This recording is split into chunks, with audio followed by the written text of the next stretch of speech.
Bom dia a todos nossos amigos ouvintes do vlog do Conde Lope Villanueva. Desde já agradeço as inúmeras doações que recebo. Continue me ajudando nesta empreitada para a gravação de novos conteúdos e se inscreva neste canal. Esse Rafael Pablo supera na arte do charlatanismo e da retórica autocontraditória. E isso sem prejuízo do fato de que ele se utiliza de espantalhos para atacar a igreja, quando na verdade nem mesmo a igreja afirma isso. Vejamos, ele está dizendo que a patrística não é infalível. Ué, mas a igreja nunca afirmou que a patrística é infalível. O que é infalível são aqueles elementos que são reconhecidos pela tradição católica e pelo magistério católico. Então, logo, o que ele está falando já é para dar um espantalho para criar um estigma de dúvida sobre a patrística. Por outro lado, ele tem vídeos que afirmam que a patrística é protestante. Ora, se a patrística é protestante, logo ele sendo protestante, acredita piamente que a sola escritura e dentre outras coisas são infalíveis. Aqui nós temos uma contradição sem fim em que esse embusteiro, e essa é a palavra certa, sem querer ofender a honra desse homem, que esse embusteiro se utiliza de um jogo de palavras para você não chegar a conclusão alguma. Vamos analisar esse vídeo aqui que ele fala: a patrística não é infalível. Né? Ponto 2. Nós não podemos confiar cegamente na tradição repassada pelos pais da igreja. Ponto 2. Aí que está o problema. Se você afirma isso, vamos analisar uma coisa bem simples. A própria Bíblia, eu falo da Bíblia católica, a Bíblia romana, propriamente dita, a Bíblia da Igreja Católica Apostólica, provém de uma tradição oral. Se você não sabe o que é isso, meu filho, é porque você não sabe realmente como surgiu a Bíblia. Dá para perceber pelo seu argumento que você não tem conhecimento sobre a história da Bíblia. Não tem. Porque a própria Bíblia é produto da tradição oral apostólica. E essa tradição oral apostólica não está na Bíblia. É simples assim.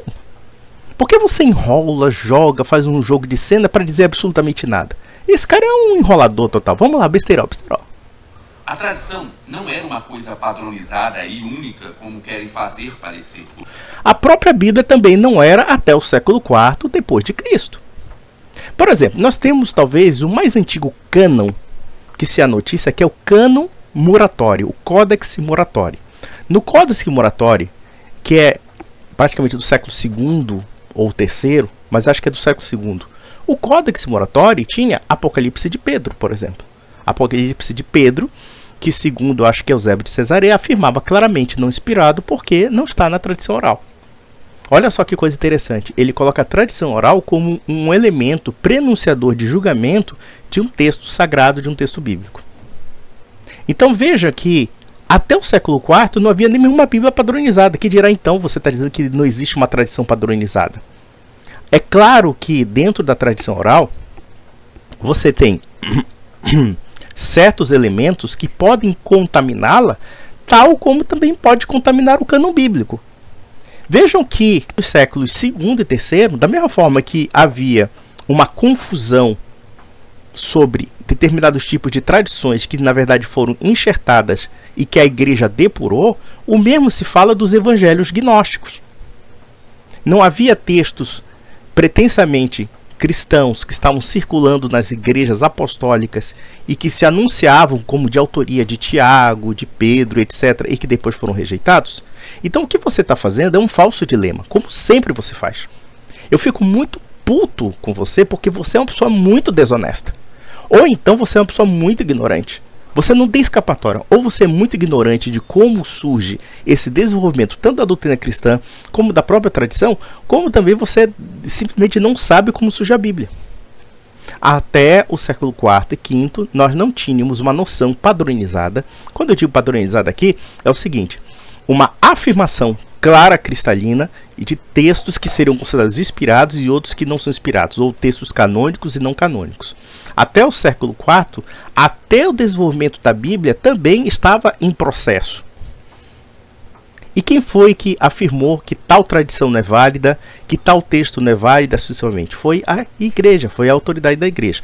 E observem que mesmo nas igrejas ortodoxas, o cânon bíblico deles é um pouco diferente do nosso, pelo menos no Antigo Testamento. No Antigo Testamento existem textos que foram enxertados isso séculos depois, tá?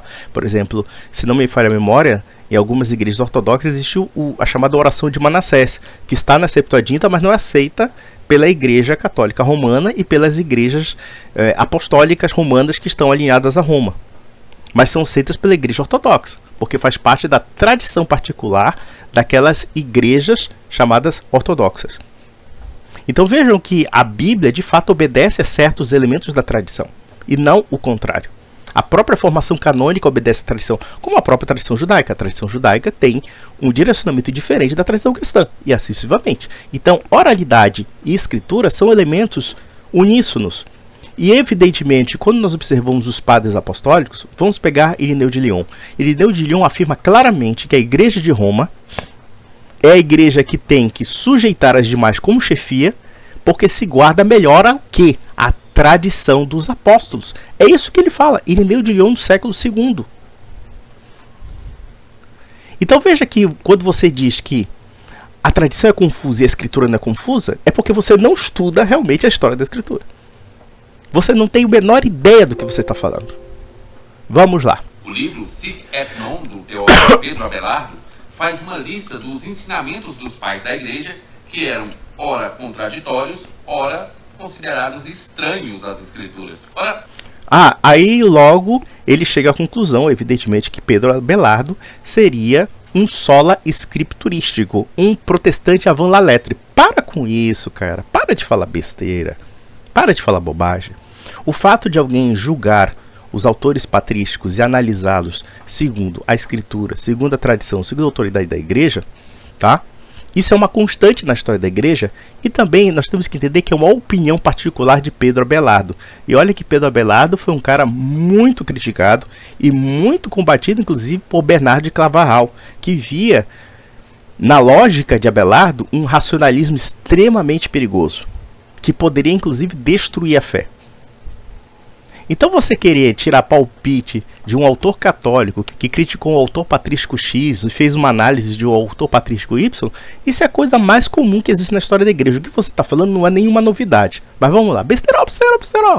A própria igreja católica não adota a totalidade dos ensinamentos da patrística. E daí? É evidente que não adota. Até porque o fundamento da autoridade não está na patrística, está na igreja. O que nós evidenciamos é que a patrística é uma documentação histórica que fala não somente daqueles autores patrísticos que desenvolveram aspectos da sã doutrina católica, como outros também que cometeram erros. E daí, qual é o problema? Só que nós temos a raiz de toda a nossa dimensão teológica a partir desses debates, a partir dessas concepções que foram desenvolvidas dentro do debate cristão. O que você está criando é uma outra falsa controvérsia. Você é cheio de intriguinha, cara. É muito feio para você. É ridículo o que você fala. E qualquer pessoa que tem um conhecimento patrístico mínimo vai tirar a conclusão de que você é um embusteiro monumental. E é interessante aqui. Uma hora ele fala, os autores patrísticos não são confiáveis, né? Porque eles são homens falíveis. Cara, se basear nessa sua lógica, eu posso dizer que a Bíblia não é confiável. Sabe por quê? Porque também os autores bíblicos não eram infalíveis. Pedro era infalível? Um sujeito que negou 3 vezes Jesus Cristo antes do galo cantar? Um sujeito que era um fujão, era um falastrão? Paulo de Tarso, que perseguia cristãos, matava cristãos, era um sujeito infalível? Também não. Dizer que os autores patrísticos são falíveis e, portanto, a gente não pode dar crédito total a eles ou coisa parecida, o fato é o seguinte: primeiro, nós também não damos crédito total a tudo que os autores patrísticos falam. Isso é uma licença poética sua.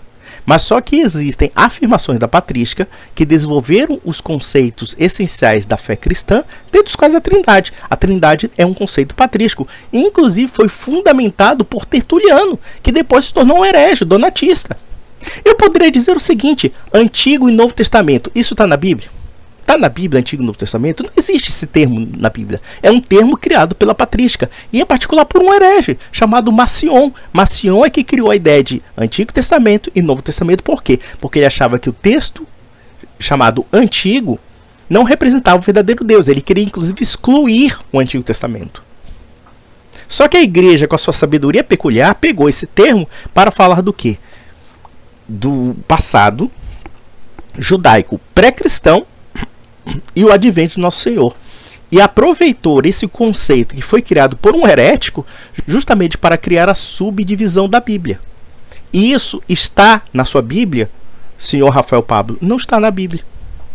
Percebe como você só fala besteira, cara? E você fala besteira assim com uma pedância, com uma prepotência, quando na verdade você deve tomar vergonha na cara e estudar, cara. Você não tem estudo. Você tem simplesmente uma cópia de arremedos do que você acha que é patrística para querer o quê? Atacar a igreja, porque é o único epicentro que eu percebo da sua retórica. Você não tem uma teologia. Você tem praticamente uma antiteologia. É só isso que você tem. Você está no nível, sabe o que? Daquele ateu militante tal de Antônio Miranda da teologia reversa. É a mesma coisa. A diferença é que você é uma teologia reversa protestante. O outro é uma antiteologia ateísta.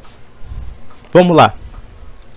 Justamente por ela entender que haviam ali ensinos equivocados. Tá, equivocados em relação ao quê?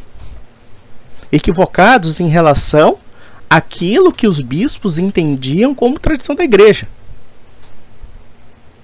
E aquilo que foi fundamentado como verdadeira tradição.